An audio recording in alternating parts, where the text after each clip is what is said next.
Hello again, folks. Today we're going to be covering section 7.3, the unit circle.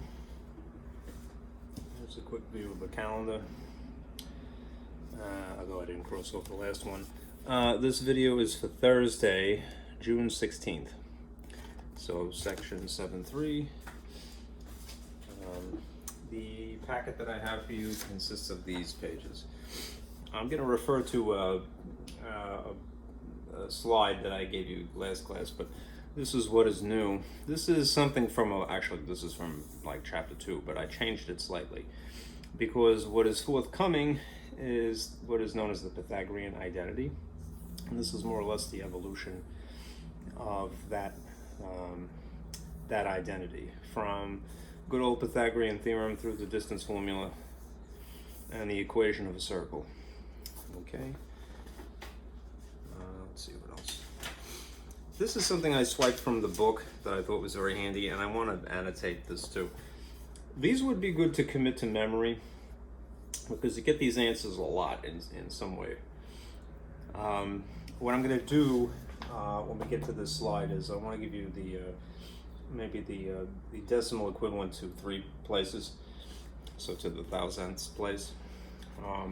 Because when you're using your calculator and you get the decimal, just realize that it's referring to these ratios, so you won't be confused. All right, this is also a nice diagram I swiped from your textbook. All right, these are the coordinates of these points on a unit circle. It's good to have as a reference. You'd be able to calculate them anyhow, but at least you have something to validate your suspicions. All right, this is something I made.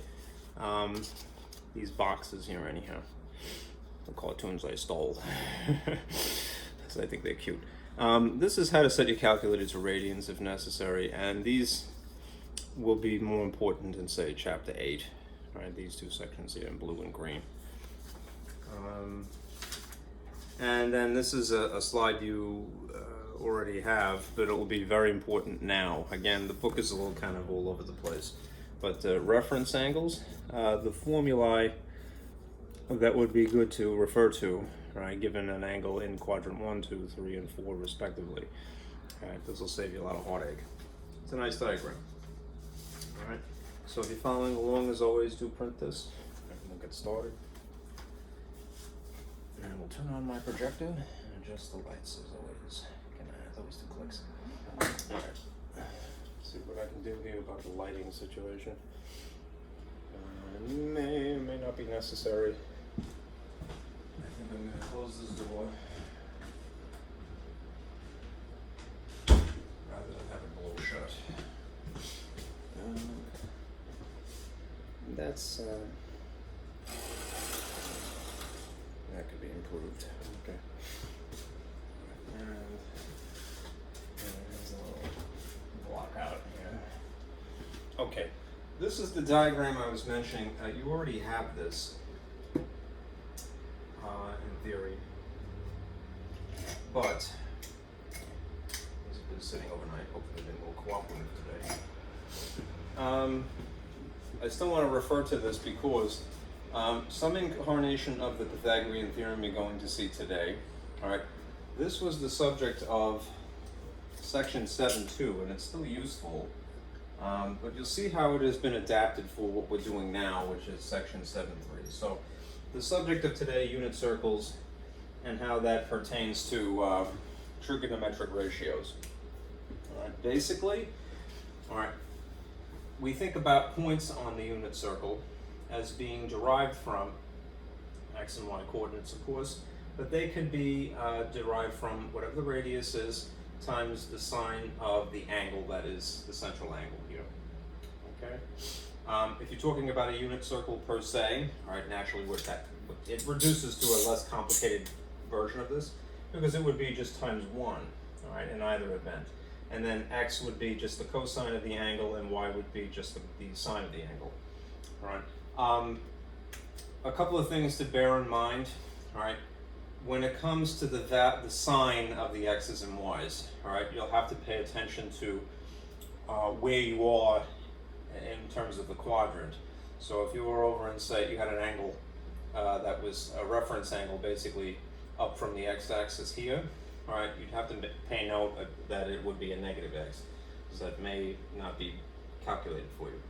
All right. Same thing, if you're in quadrant 3, you have a negative x value and a negative y value, which if you know you're in quadrant 3, then you can attach the sign yourself.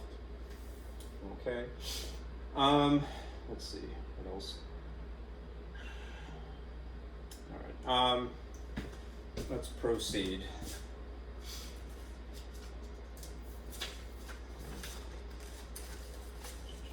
I have a little lamp over here. All right, this is another old slide that I have adapted to show you the thought process unfolding. All right, I had given you something in chapter 2 about essentially the derivation of the equation of a circle. Get this out of the way now. From Pythagorean Theorem. All right, what we're going to be doing now is taking it a step or two further. All right, so let's just review. Right, if you have a right triangle, all right, the sides that are perpendicular, all right, are legs respectively, and one is interchangeable with the other in the formula. But the one thing that's non-negotiable is the value across from the box here. Across from the 90-degree angle would be the longest side, i.e. the hypotenuse, often c. So c squared is equal to a squared plus b squared. The purpose of this is that you could find a side length naturally as long as you have the majority of the information, meaning 2 out of 3 parts. All right. The distance formula is derived from that, but it takes into consideration the point here, the coordinates of the point here, and the point here. All right. Then there's the equation of a circle, all right, which is just changing the labels really. All right. These points, all right, if you're talking about a circle, would be the center of the circle. They're somewhat weirdly called H and K. All right.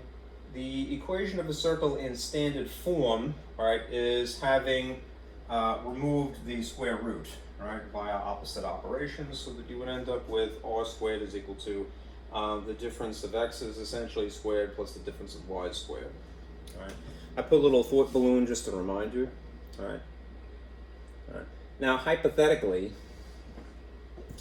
what if the center of the circle was at the origin, all right?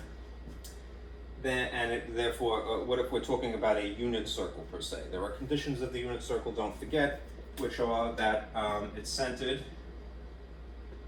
at 0, 0, so the origin, and the radius is equal to 1, right?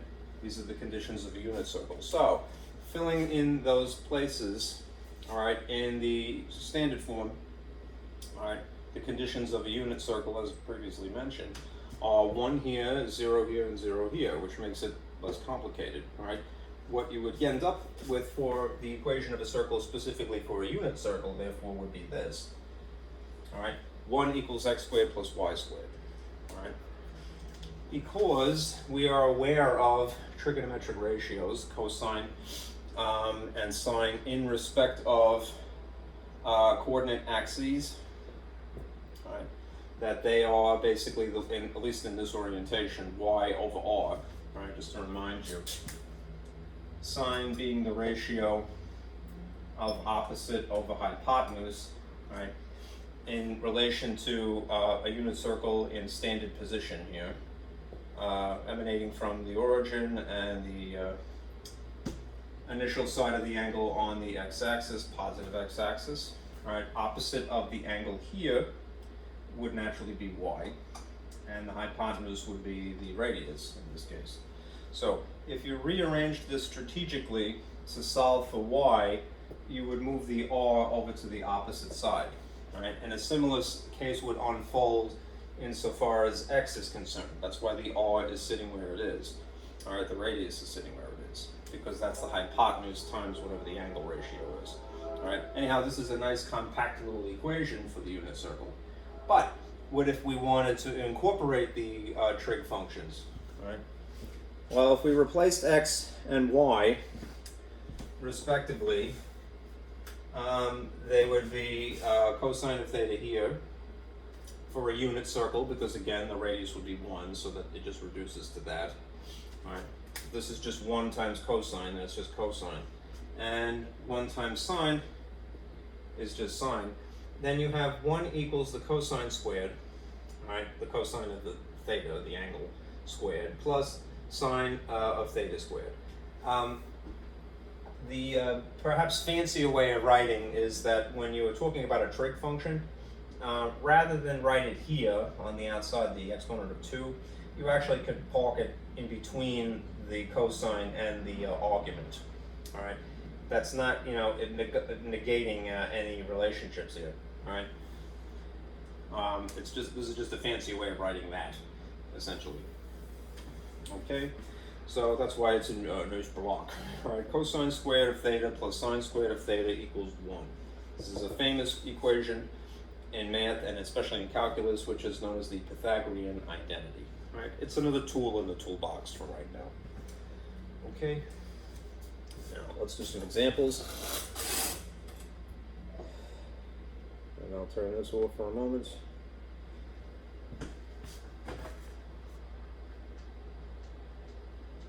And get some light in here again.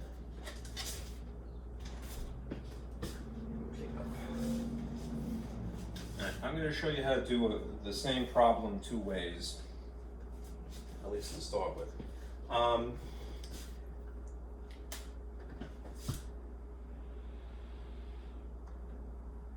Let's see if there's a sufficient amount of light in here, I think. It's towards the end of the day, so maybe that's a little bit better. Okay. Say this, you were given this. If the sine of theta, and I prefer to put it in parentheses, I think that's better etiquette, is equal to this ratio, 3/7, all right? And the angle, theta, all right, is in quadrant 2. All right. Find cosine of the angle instead. All right. In a situation as it is described like this, all right, draw a picture. Make that your instinct always when you're dealing with the unit circles. All right. So step number 1. All right, draw. All right. Draw to summarize the information. All right. So if you have coordinate axes, all right. It might help too if you have, to this point, committed to memory that this is 0 degrees, and this is 90, and this is 180, and this is 270, and it's 360 the whole way around. But that's really going to be more important later today. What is especially important is that you remember what the quadrants are, all right? Because that will decide whether you have a negative x value or a negative y value or both. All right, so if this is quadrant 1, this is quadrant 2. So draw essentially a line, a diagonal line, like this, emanating from the origin out to here. All right, and then connect it to the x-axis. Right? Draw a diagonal line.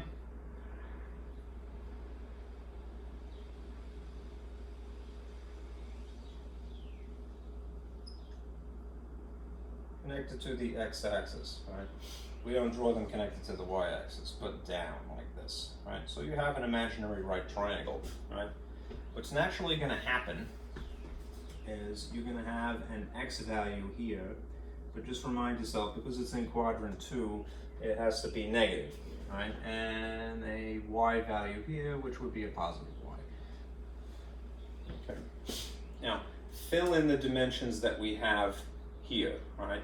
If it is a sine,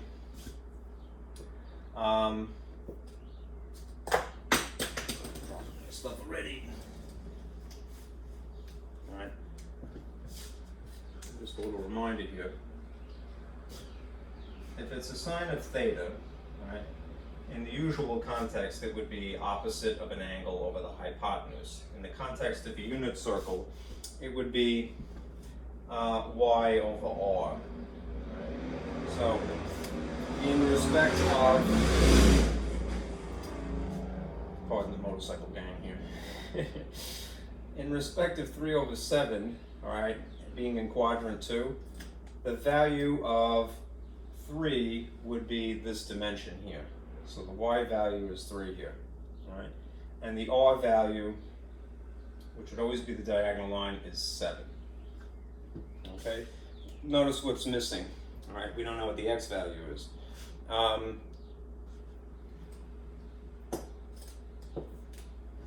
So when we're asked to figure out the cosine of what in theory would be the same angle, right? Angle in here, right? Instead of it being adjacent over hypotenuse, we could call it x over r, right? And we would need to know what that x value is, and then remind ourselves that it would have to be negative because it's in quadrant 2, right? How do you get x?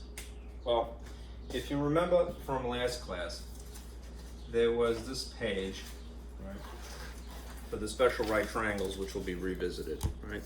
Here is a different incarnation of the Pythagorean Theorem, where instead of a squared plus b squared equals c squared, we've replaced it with x squared plus y squared equals r squared, right? You could rely on this immediately, all right? You can calculate your x value from that. Okay, so we're borrowing this, all right? X squared plus y squared equals r squared, all right? We have the majority of information, so we could figure out what the x value is, all right? Ultimately rearranged, right? Bringing y over here would make it minus y, and getting rid of the square, all right? X would be equal to the square root of r squared minus y squared. Now we could substitute those values that we have here, namely 3 and 7, right? So in place of r, we'll put 7, right? And in place of y, we'll put 3, right? Follow the order of operations, simplify as far as you can go. In some cases, you get stuck with a radical, but don't sweat it, all right? 7 squared is 49, and 3 squared is 9, right? Which means that your x value is the square root of 40, right, for the difference, right? That's not wrong, right? It is a regular number, I mean, it's irrational, but a regular ordinary number, nothing imaginary. What you would ideally do is then reduce it if you can help it. Now, remember, the ideal is to break this down into something that is the highest perfect square out of the factors of 40, right?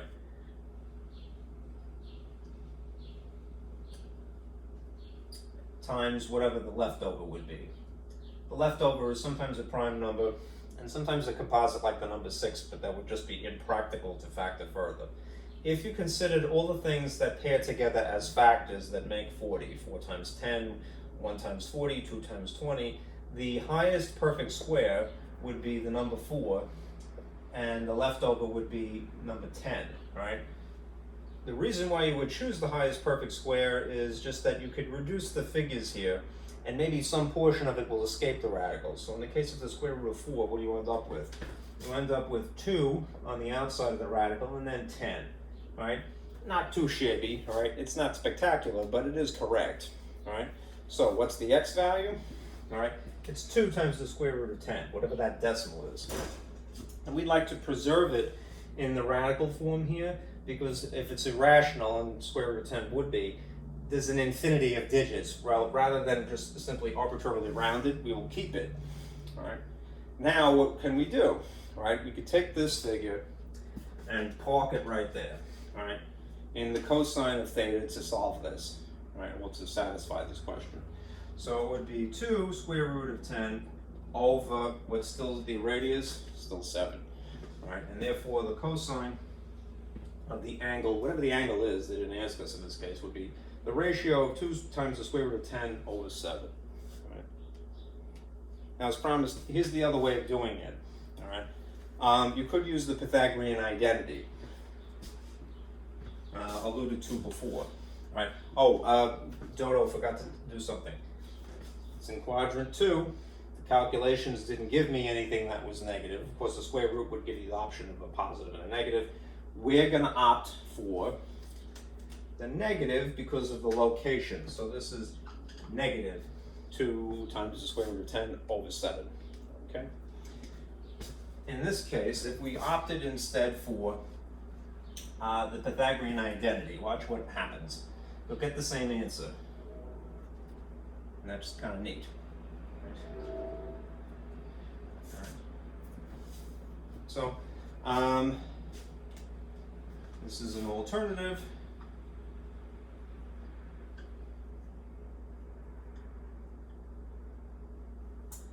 The Pythagorean identity.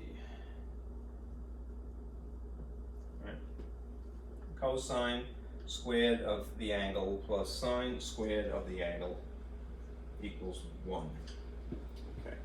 If we are trying to answer the question of, well, what is cosine, we would, in a similar way to Pythagorean theorem, have to manipulate this. So if it's adding sine squared here, on the opposite side of the equation, what would it naturally be?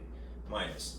That would leave you with cosine squared of theta is equal to 1 minus the sine squared of theta. And then we're not really done if it's squared, right? So induce a cancellation effect. Opposite operations, you could use the rational notation of 1/2. This is the effect. This entire thing would be underneath a radical, right? So the cosine of the angle, and I'm sorry to put the parentheses now, but it, I think it looks nice. That's just the reason. 1 minus sine squared, all right? And it might be to your benefit to kind of think about it like that instead. Just putting the 2 here rather than in the middle. Why? Because, all right, we already have it as sine of theta equals 3 over 7. So you can very easily slip the fraction in place. 3 over 7. And then remember that if you're squaring a fraction, that doesn't just affect the top, it affects the bottom as well. Right? What would you end up with? You get a ratio of 9 over 49, right? And then it's a matter of subtracting that from 1.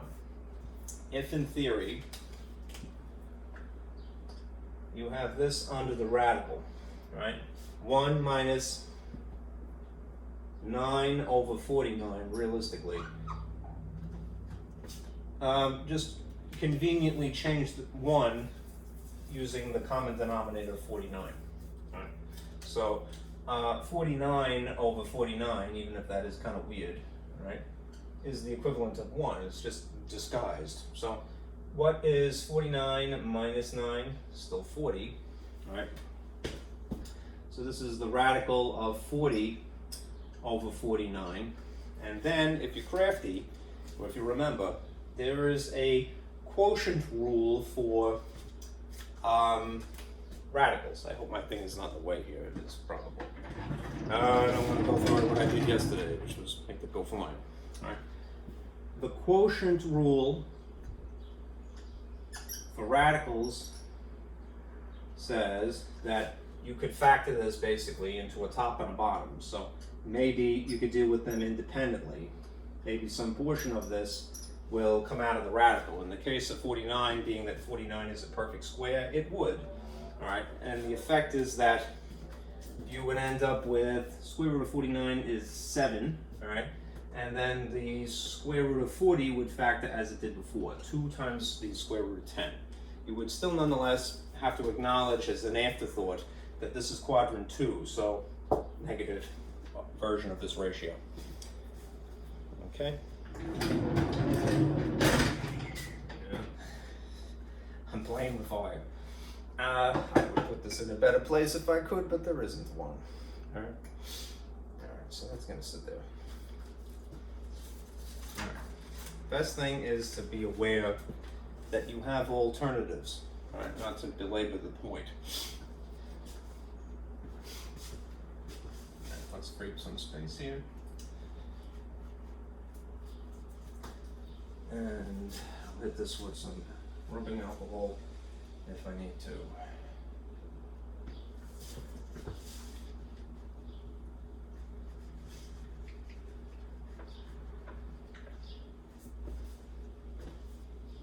think the marker factory deserves a stiff letter, a sternly worded letter. How come your blue never erases? How come your green never shows up on camera? And you're like, who cares? Right? I care. Well, anyhow, let me zoom in on this because it's going to be important again. Turn on the projector here.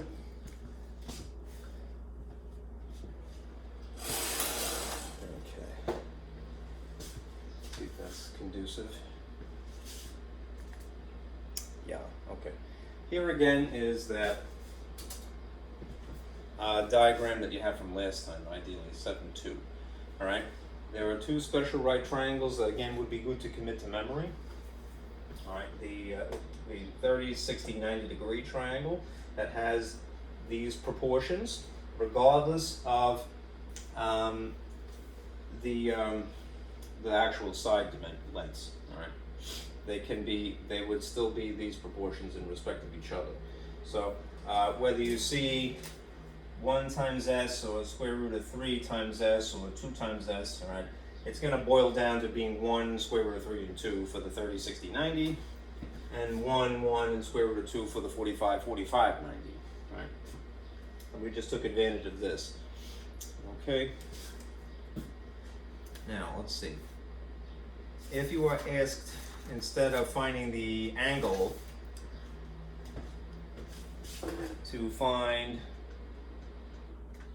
the coordinates x and y, let's do that.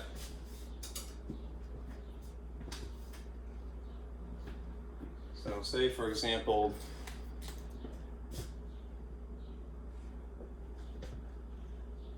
you're asked to find the coordinates x comma y on the unit circle given this drawing.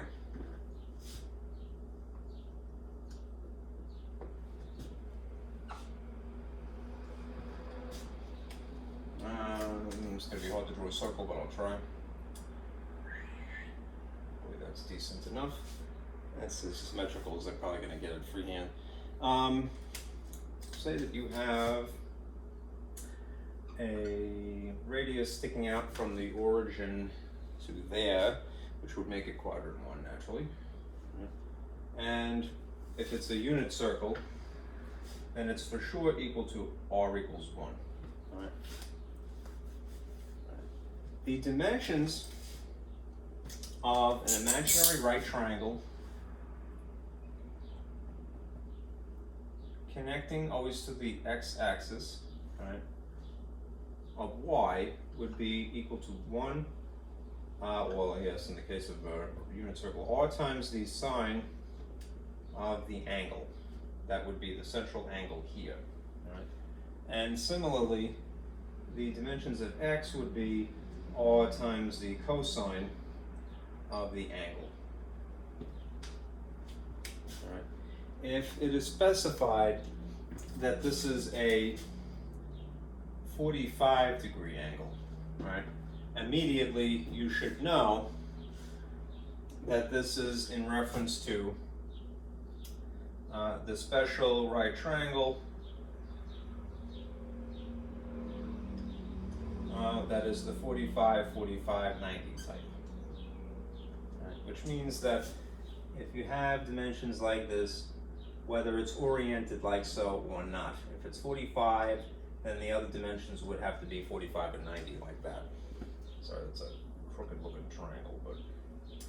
And again, if it's committed to memory, you know that the dimension this way is 1, and the dimension this way is 1, and the dimension this way is the square root of 2. Right? Okay. You might go, well, that's not the same thing here, right? That's a radius of 1. This would, in theory, be a radius of square root of 2. It's going to be okay because you're going to be dealing with a ratio, all right? And if you factor in the fact, you know, that there's a 1 here, all right, it's going to be equivalent, right?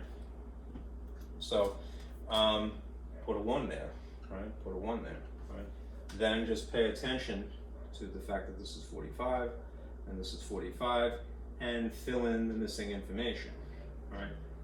Cosine of 45, all right, would be adjacent to the 45, all right, or x if you prefer, instead of saying adjacent. All right, over the hypotenuse, which instead of the hypotenuse, you could just simply say is r. All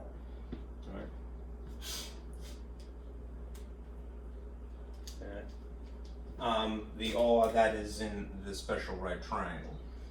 Okay. So, what would be adjacent dimension in the special right triangle is 1. So we would put a 1 here. And then the ratio in the special right triangle, the r value would be square root of 2. This is a case where, like last class, you may have to rationalize the denominator. It's really practical to do that. Rationalize the denominator when you have a radical in the denominator. We live in a world of calculators, so we don't really care so much, but it is a little bit more elegant to have it in the rationalized form, and it would be more practical if you were doing things by hand. So what it does, what it entails when you rationalize the denominator is, in the cases of square roots at least, you get away with doing this pretty much 100% of the time, just replicating what you see as a convenient ratio of 1. It's convenient because it's going to induce a cancellation effect, all right, by just replicating what you see here, and then it's a ratio of 1 because it's something over itself. So legally speaking, it's not changing the value of anything as so much as it's changing the appearance. All right. Anyhow, this would be the square root of 2 above the line, and this would just be the number 2 below the line. If you entered 1 over the square root of 2 into your calculator, all right, you would get the same decimal as if you had square root of 2 divided by 2. I promise you. Okay. Now you might be a little, I'll be a good guy and prove that point. All right. Here is 1 divided by the square root of 2. Typed 0.707 something, right? Yep. Here is the square root of 2 divided by 2. That division is outside of the radical, beware. 0.707. These are the decimals that I'm going to have you add to the document that I have prepared later. All right, that are good to know. It's good to recognize the decimal equivalents because that's how things are given to you on your calculator. All right. Anyhow, what we have calculated here is the x-coordinate. All right. Regardless of the fact that it's a unit circle, all right, this is what you get as the value, essentially 0.707 for the coordinates.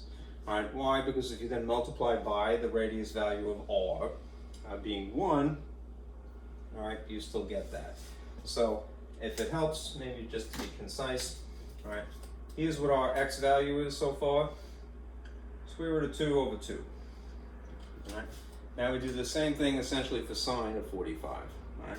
Sine of 45 from the sort of trigonometric ratio perspective is opposite over hypotenuse. From the perspective of a unit circle, opposite would be the y value here. So opposite is y, hypotenuse is r, all right? And now we consider the 45, 45, 90 ratios. Opposite of 45, regardless really, but just looking from here would be 1 still. Ow, sorry, that's my radiator. All right, 1 over the square root of 2, and you have the same exact relationship in this case, which makes sense because there's some symmetry here, right? All right, anyhow, the effect ultimately is that square root of 2 over square root of 2 is going to produce square root of 2 on top and 2 on the bottom. So you get, regardless, the exact same figures. All right, the coordinates, therefore, of this particular point, all right, is the square root of 2 over 2, otherwise known as about 0.707, all right, comma, the same thing. They're both positive because they're both in quadrant 1. Okay.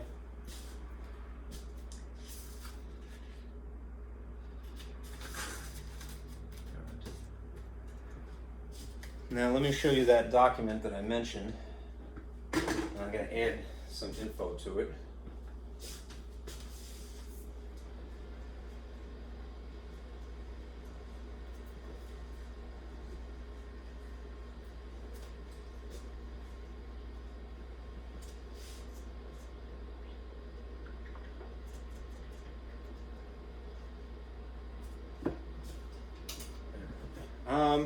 If you take a look at this reference that I swiped from your book, right?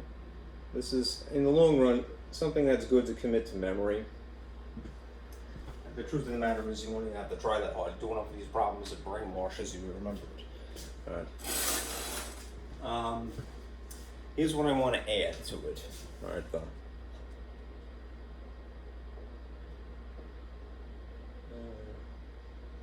For these values here, cosine of 30 degrees, cosine of 45 degrees, cosine of 60, and sine, write the, just in the same box, the first three decimal places, just as, again, if you're using your calculator and you get a decimal, you'll know that it is referring to this ratio. All right, so square root of 3 is 1.7 something, divided by 2 is about 866. So this I would add is 0.866, about, right? And if it's there, then it would be here as well, 0.866. The square root of 2 over 2 is, as I mentioned earlier, about 707, like the plane, right? So same thing here, 0.707. And a half naturally is 0.5. So that's exactly 0.5 in both cases. And 1 and 1 is 1 and 0 is 0. All right? But these things are a little bit trickier, right? Just when you're typing and you're using your calculator, if you get those decimals, don't fret it, all right? That's just referring to these ratios specifically. Okay? Let's do another.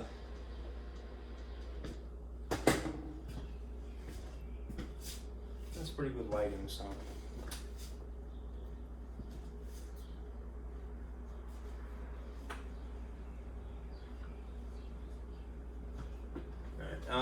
Let's find the coordinates. X comma y, given this diagram.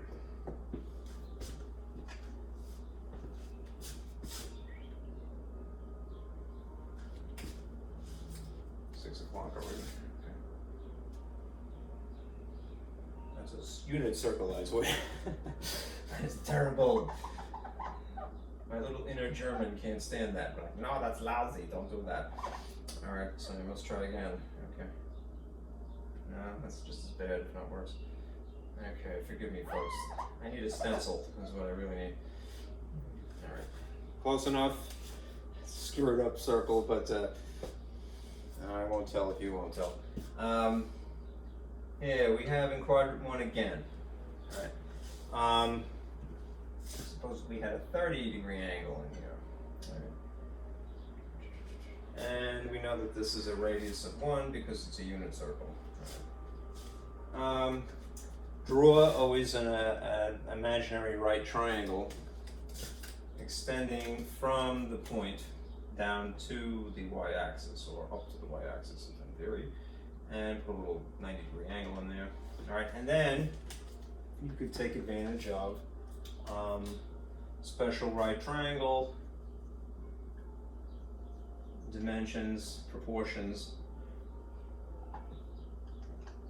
known as the 30, 60, 90. All right, which even if it's not oriented like this, just coincidentally is in my drawing. If it's 30, 60, and 90, the dimensions would be proportionately square root of 3, 1, and 2. All right? So, if we're trying to find x comma y, all right, we need to know what the x dimension would be from here to here, and from here to here, y. All right? All right. Remember, x is equal to the radius times the cosine of the angle, and y is equal to r times the sine of the angle. All right. So whatever the unique radius happens to be in the case of a unit circle, it's just 1.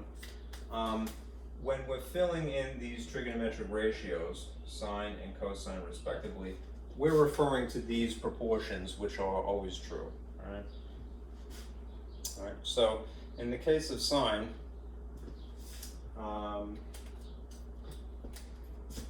just for the sake of space, I'm going to put this here.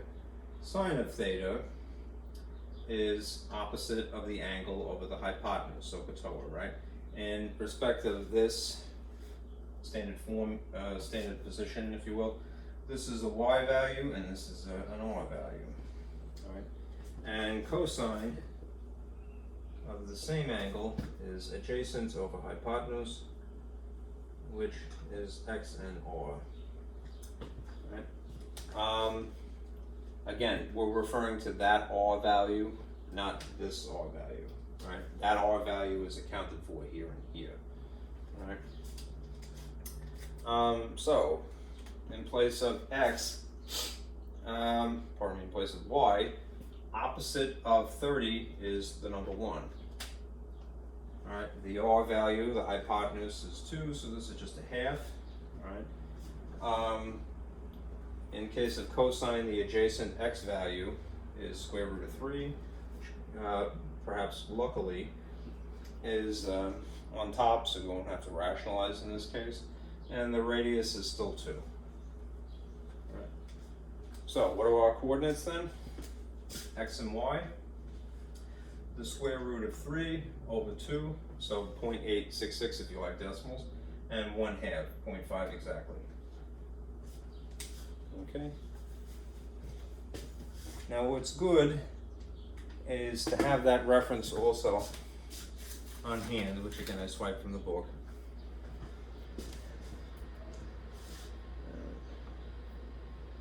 Which has all of the special right triangle relationships around the circle. Okay. Let me get rid of that gobbledygook here.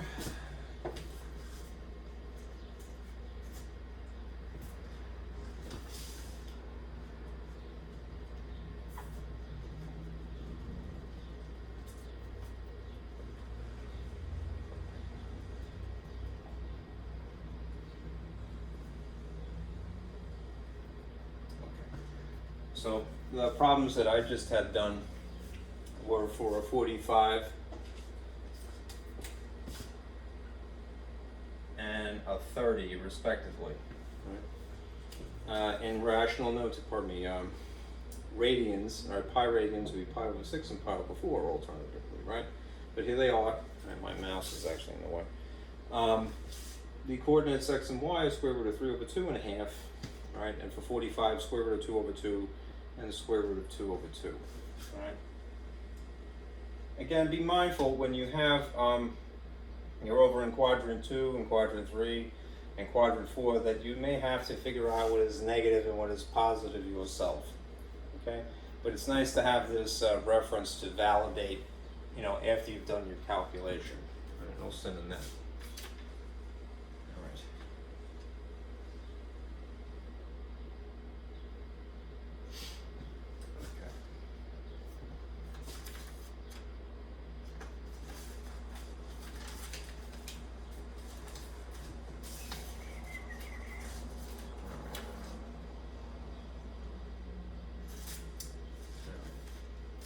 Now let me show you how to do something a little bit more complicated, but then you could use your calculator to confirm. So I'm going to turn this off for a moment.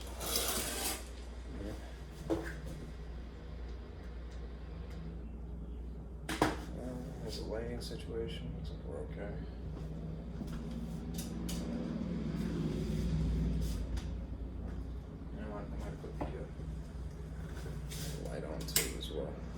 Is that really helping? It's not hurting, I don't think. All right. Suppose that you were asked to evaluate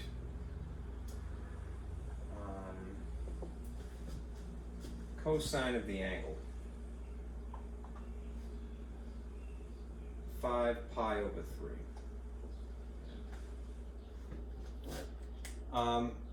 The question as it occurs in your textbook is it's really just to get you acclimated to using your calculator. They say use your TI-83, and all that really entails is changing the settings or converting it to degrees. All right. If you're going to use your calculator as this is given, all right, what you would do is change the mode, all right, to radians first, and then you can enter it at will. This is just cosine, right? And it'll tell you what the value would be. I don't mind doing that, but I want to show you how to do this maybe a little bit more without the use of a calculator if you have some things committed to memory, and it's going to be to your benefit in the long run. All right. Let us say that you do this brute force. All right. If you're going to start with converting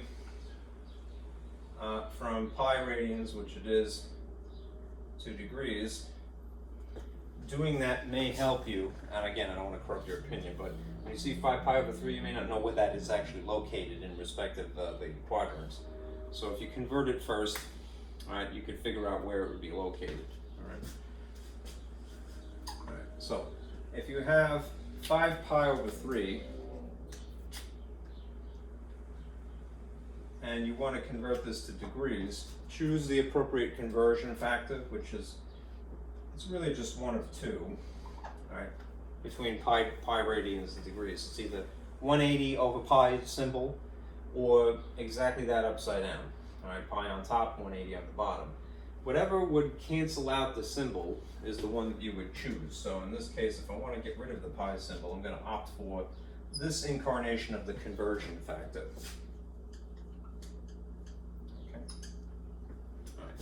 What ends up happening is that this strategically cancels this. You could do some simplifying up front. 3 divided by itself is 1, and this would end up being 60 degrees, right? Which means leftover 5 times 60 would just produce 300 degrees. Right? What's the benefit of knowing that? Now you could draw, right? Right? And you know where to appropriately put the measured angle, right? So if you have quadrants and you know, you've committed to memory that we read counterclockwise, so this is 0 degrees and that's 90, right? And this is 180, and this is 270, and the whole way around again is 360, and I should put the degree marks, all right? Then reading this as positive 380 degrees would mean from 0 somewhere in here, all right, would give me a 300 degree angle, right? This is an example now of where we would want to employ a reference angle, right? So, use a reference angle, right? And there's formulas for this. Something that would not be that large a number. All right, it would be, and hopefully maybe something that's a special right triangle, right? For sure in this case. But we want to find something that is read from here to here instead, somewhat ironically, only for the reason that this is going to be a smaller number. And yeah, it would be upside down, all right?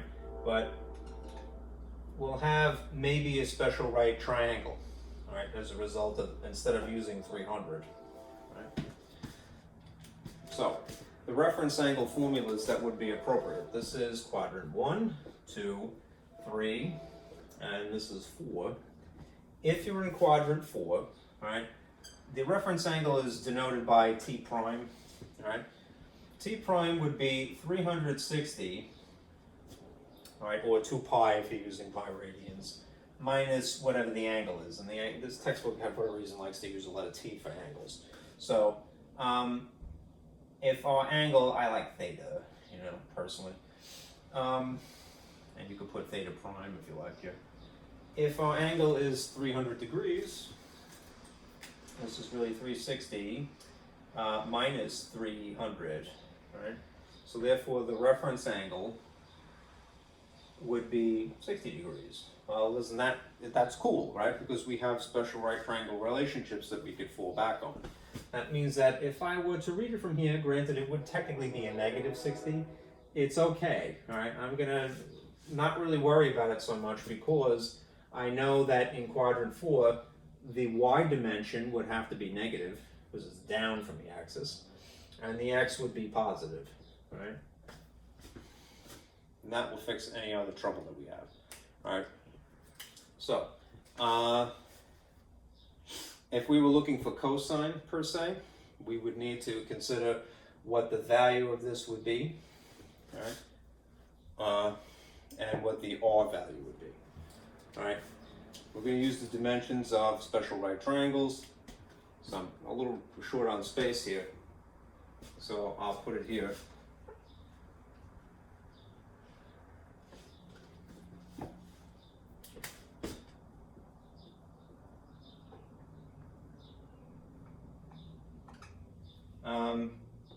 It happens to be oriented like this. This is 60, and this is 30, and this would be 90, right? Along the length of the 30-degree angle, between the 30-degree angle and 90-degree angle, which is normally is x, in this case happens to be y, all right? Because if that's 60, that would have to be 30, right? Regardless, this dimension would be the square root of 3, and it would be negative in our picture here, all right? Along the length between 60 and the 90-degree angle would, under normal conditions, be our y. Here it is our x, all right? But that would be the number 1, all right? And the radius would be 2, all right? So,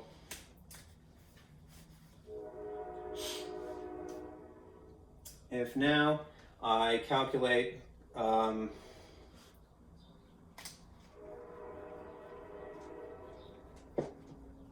this value using the dimensions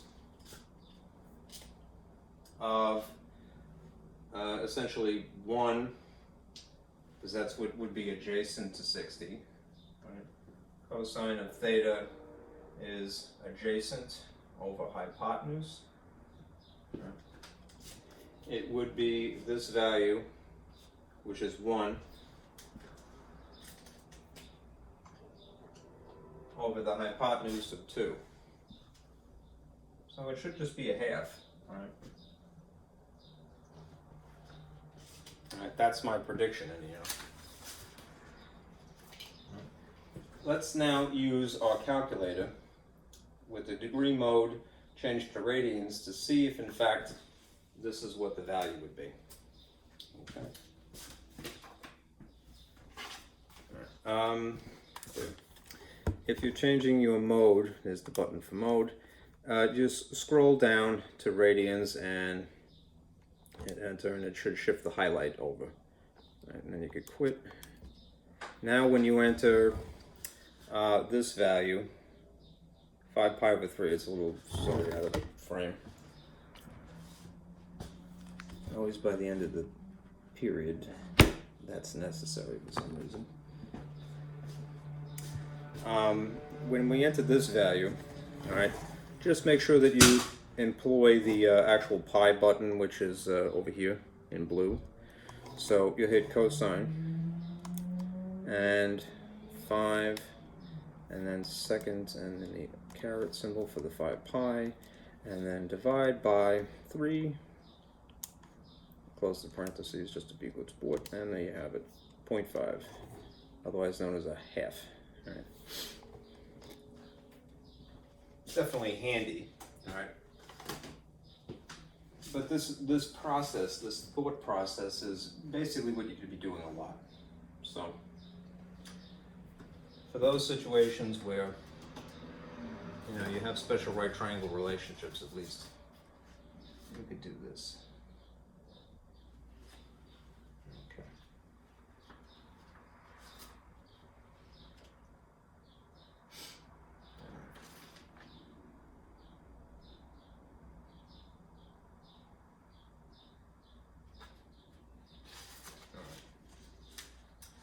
Let's try another.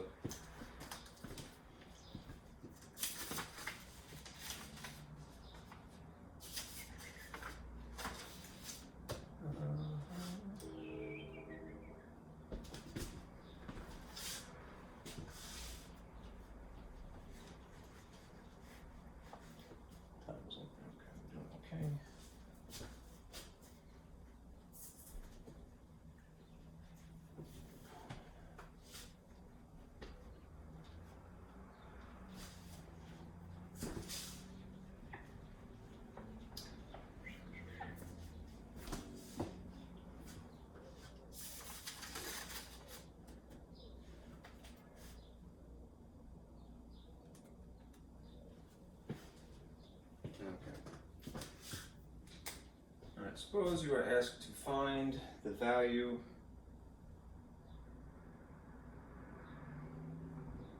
evaluate the sine of 5 pi over 4. Right? It's not giving it to you in degrees, sort of as a preliminary step, right?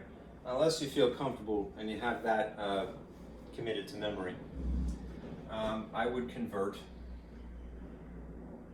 from pi radians to degrees first.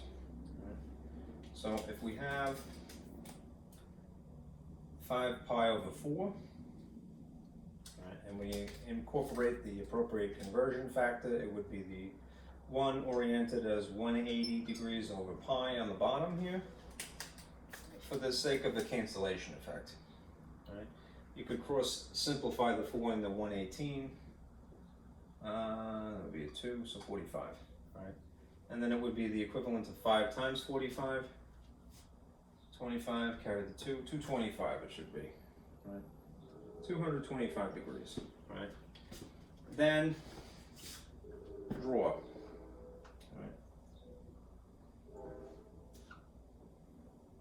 Again, I'm trying my best not to corrupt you, but I was brainwashed to go, okay, 0, 90, 180, 270. Probably it is equally important to know 0 pi, pi over 2, just ordinary pi, 3 pi over 2, and that this is the same location as 2 pi. All right? Especially when we get into chapter 8. However, the stuff in between, I admit I'm a little bit more sketchy about. That's often why I convert these to degrees. Anyhow, reading this as positive 225 from the location of 0 would put you somewhere in quadrant 3, right? Because that would be between 180 and 270. 225.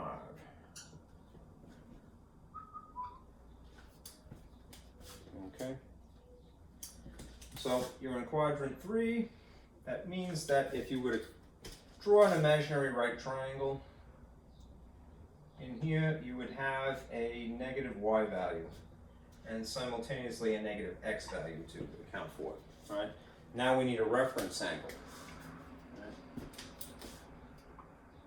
right. Find the appropriate reference angle. All right. All right. In this case, for quadrant 3. Right. The reference angle, again, the way that it's written on this piece of paper is using t's and t primes. You could use theta, as I was taught, but I'll point to it here. Right, here's the reference. If you were in quadrant 3, your reference angle t prime would be the angle itself minus pi, or in the style of degrees, the angle itself minus 180. So theta prime reference angle is equal to the angle itself minus 180 degrees, which means that this is really 225 minus 180. Right.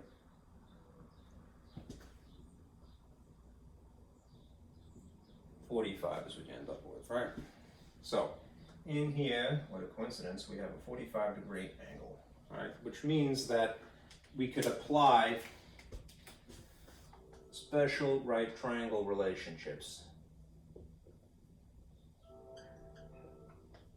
Right, the one that is the 45, 45, 90 at least, right?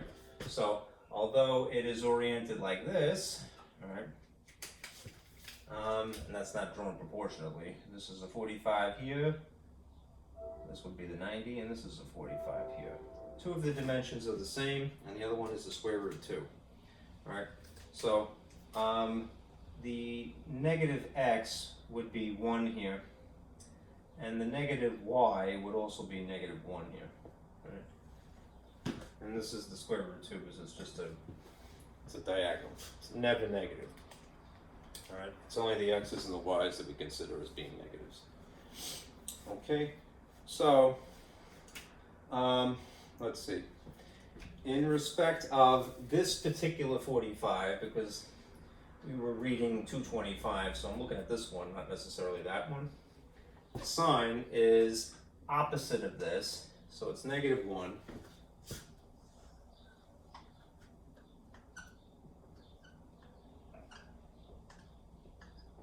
Over the square root of 2. All right, here's an example again where we have to rationalize the denominator. This is the one thing that we have to, that's really the reason for the drawing. We have to decide whether the y is a negative, and it is in this case because it being in quadrant 3. All right, that's not going to be given to us. So we'll rationalize the denominator by, in the case of square roots, you could just get away with simply replicating that here and here. That's a convenient ratio equal to 1.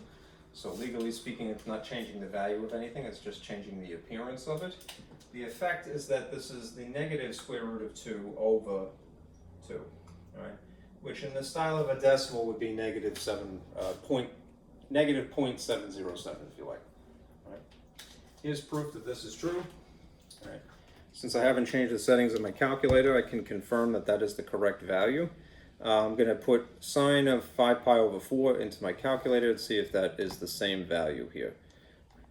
All right, so sine of 5 pi over 4, those parentheses, -0.707. Good. Right. Indeed, it is correct. Okay. All right. Last thing, we're going to find both coordinates.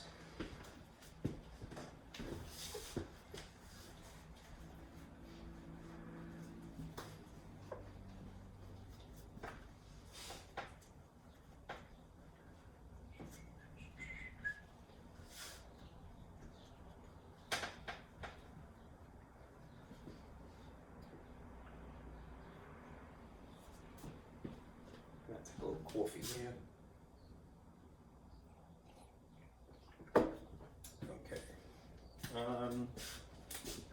Suppose you have to find the coordinates, find x and y. On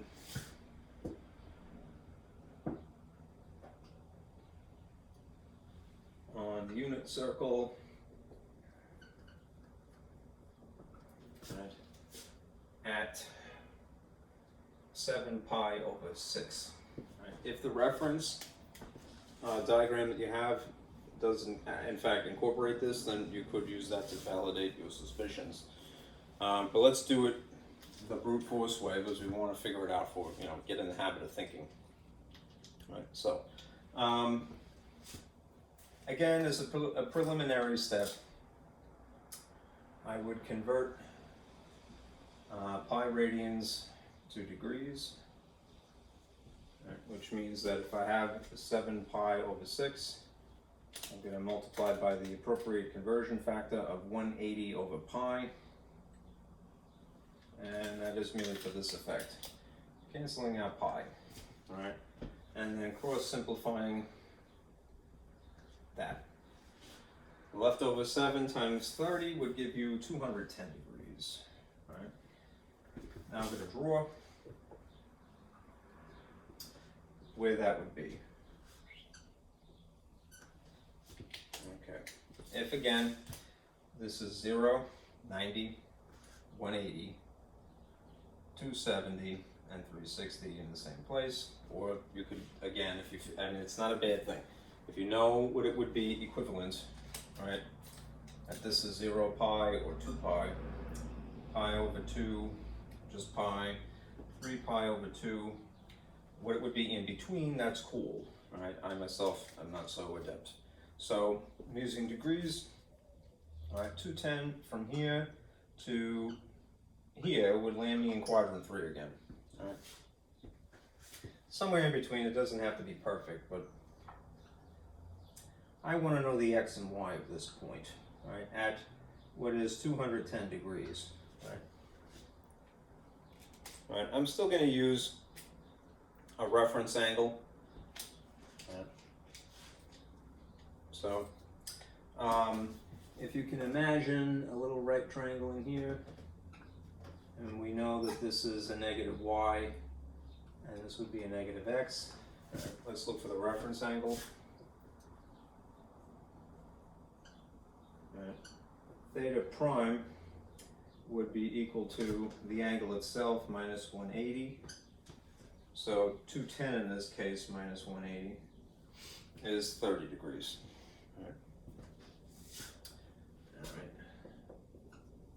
That means that if we're reading all the way from here to this line, that this is a 30-degree angle, right? Which means that we could take advantage once again of special right triangle relationships. All right, oriented like this in this case. 30, 60, 90. All right, the relationships would be consistently between 30 and the square root, between 30 and the 90-degree angle is square root of 3. Because of the orientation being like it is, that's a negative. Between the 60 and the 90 would be 1, and again, because it's in quadrant 3 here, this would also be a negative 1, technically. And this dimension that is the radius, or the hypotenuse, either way, is square root of 2, and it's always positive. It's just the y's and the x's that you have to think about the sign. All right. So the x dimension